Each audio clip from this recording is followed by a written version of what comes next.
tagumpay. Ang mga iba bumibigay. Ang mga iba gumigive up. Dinaanan lang ng lindol, dinaanan lang ng bagyo. At the end naman ng bagyo, may sunlight, may sunshine. At the end ng ulan, may rainbow. Mag-focus tayo what is the end. Amen? Huwag tayong mag-focus na nangyayari ngayon sa sitwasyon mo ngayon. Amen? Hallelujah! Yung mga iba, sasabihin, tawakal na. Ay, patiwakal na pala. Patiwakal na. Ayoko na. Pero, sabihin mo sa katabi mo, huwag ganun. Huwag ganun. Huwag ganun. Amen? Dadaan din ganun. Amen? Hallelujah! Sabi nga ni Martin Luther King said, "A man who has not discovered what he would die for is not fit to live." Dear, para mabasa nila. Walang karapatang mabuhay ang isang taong di pa natutuklasan kung ano ang kanyang ipaglalaban hanggang kamatayan. Kasi ang topic, worth dying for. Amen? Kaya ikaw, natuklasan mo na ba kung ano yung kaya mong ipaglaban hanggang kamatayan? Tanungin mo sa katabi mo, natuklasan mo na ba? Kung ano yung kaya mong ipaglaban hanggang kamatayan? Hindi lang po lupa ang pinaglalaban hanggang kamatayan. Kasi mga tao ngayon, makikipaglaban talaga hanggang kamatayan, makuha lang yung lupa. O kaya yung mga sa pag-ibig. Diba? Gagawin lahat. Pasunod ka lang.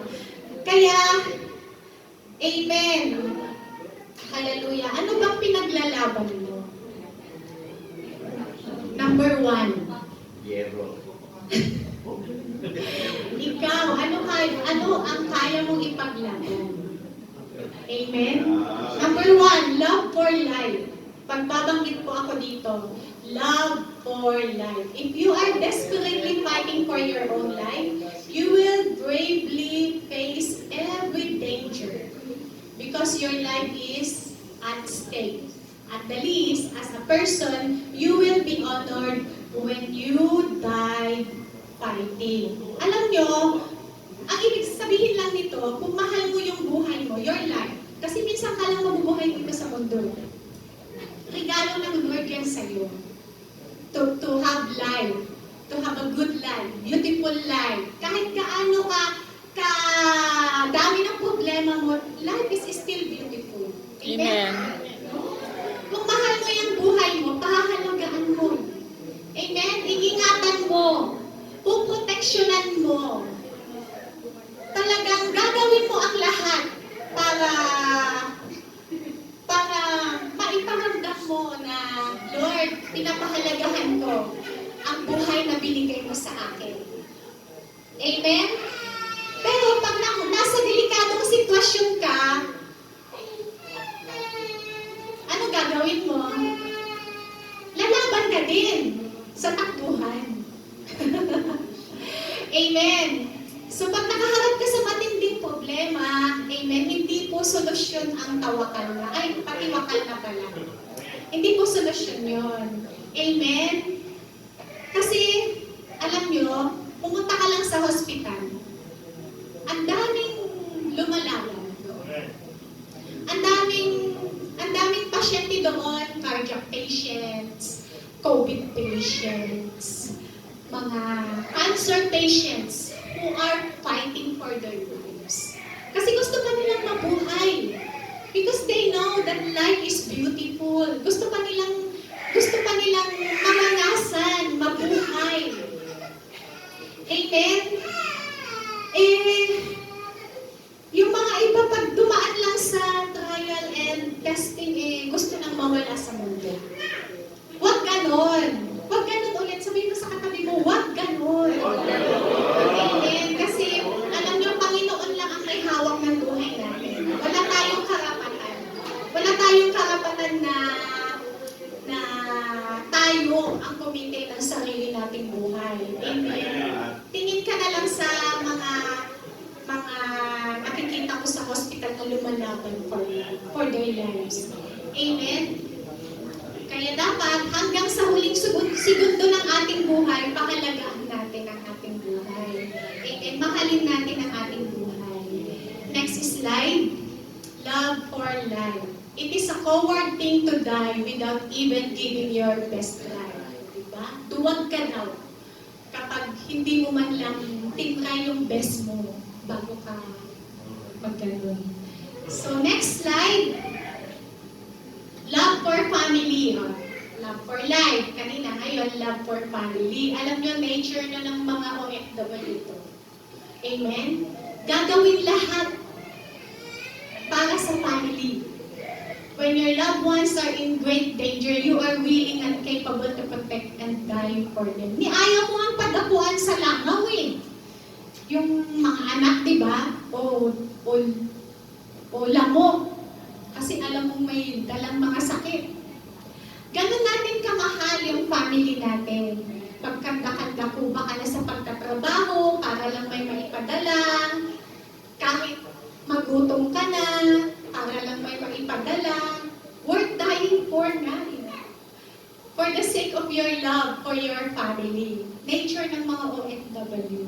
Diba pag December, dinodoble mo yung padala mo para makapag-leksyon sila, crispy pata, hamonado. Tapos ikaw sa Noche Buena mo dito sa Jeddah, Indomie. Para dumami, 2 itlog ang idadagdag mo. Love for family. No? Grabe talaga.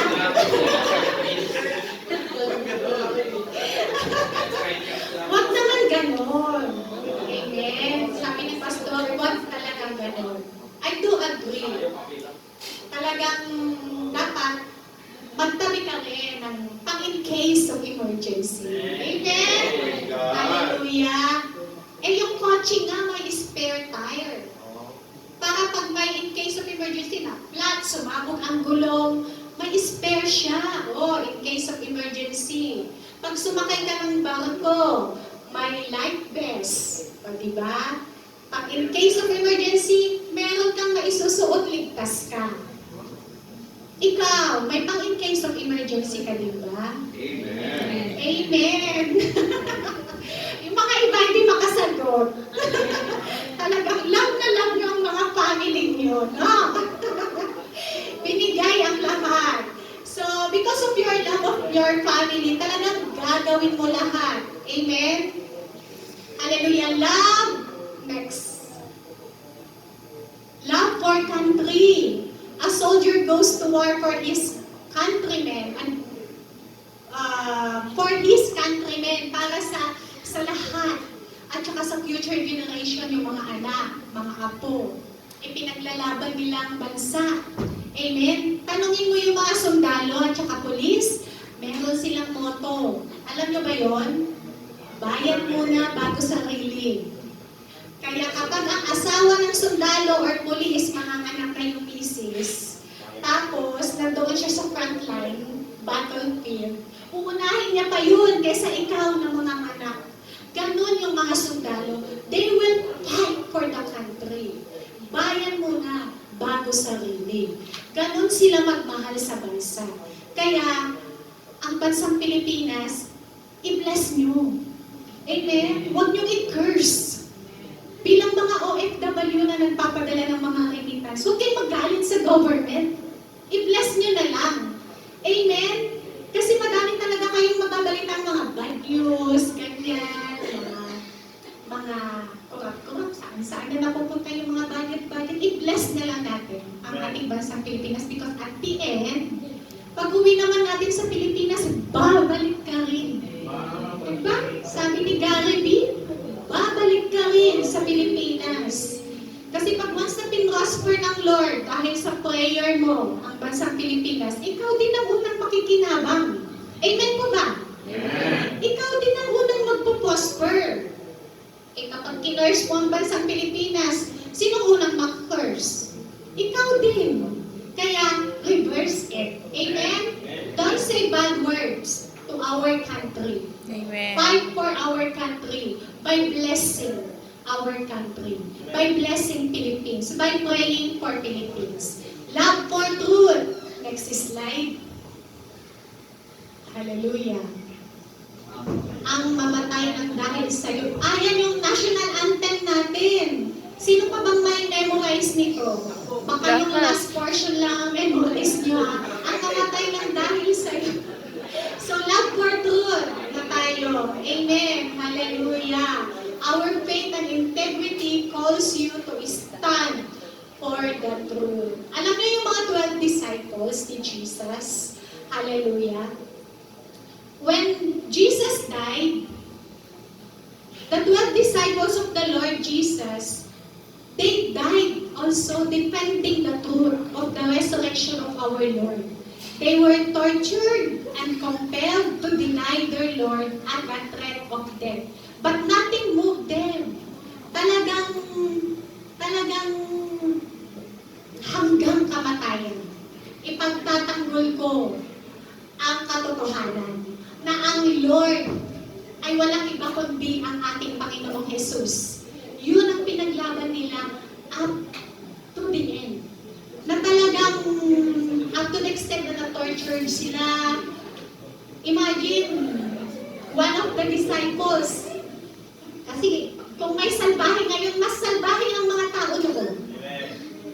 Yun ang isipin nyo, mas salbahe yung mga tao noon kasi grabe yung naranasang torture ng ating mga 12 disciples noon. Imaginin mo, para lang mamatay ang isa sa kanila, kailangan pang magpakulo sila ng mantika at ilagay doon, iluto doon. Ganun kasalbahe yung mga tao noon. Dahil hindi lang nila dinideny na si Jesus is Lord, they keep on telling that Jesus is Lord. Ganon ang nangyari sa kanila. Pero alam niyo ang nangyari. Because of these 12 disciples, the gospel was spread throughout the world. Because of these 12 disciples lang, nagsimula ang gospel sa kanila. Amen. Ngayon, billion na po ang mga Christians. Billion na po ang mga believers of Christ. Billion na po ang mga disciples of Jesus Christ. Mga followers of Jesus Christ. Nagsimula lang yan sa 12 disciples. Dahil alam mo ang truth, dahil alam mo na ang truth, ang katotohanan, mahalin mo yan. Amen? Alam naman na natin ang katotohanan, amen, that Jesus is our Lord and Savior. So, ang ibig lang sabihin nito, dahil mahal mo ang katotohanan, mahal mo yung salita na ito, dapat hanggang mamatay ka na. Dala-dala ko ito. Amen? Worth dying for. Hindi mo talaga siya ipagpapalit. Hindi mo siya i-deny. Never, never. Amen? Hallelujah. Para hanggang sa next generation mo, alam nila kung ano ang katotohanan. Because nobody will tell them except you na nakarinig sa panahon mo ngayon. Amen? Kaya pahalagahan mo talaga yung truth. At ipasa mo yan sa next generation, sa mga anak mo. At itong mga anak mo naman, ipapasa din nila yan sa kanilang next generation. Amen? Kaya, love for truth. Next. People would not die for a lie. Ibig sabihin lang yan, hindi mo mapapanindigan hanggang mamatay ka ang isang lie. Kumbaga, yung truth pa rin ang mamumutawi. It will cover the lie. Amen? Love for God. Love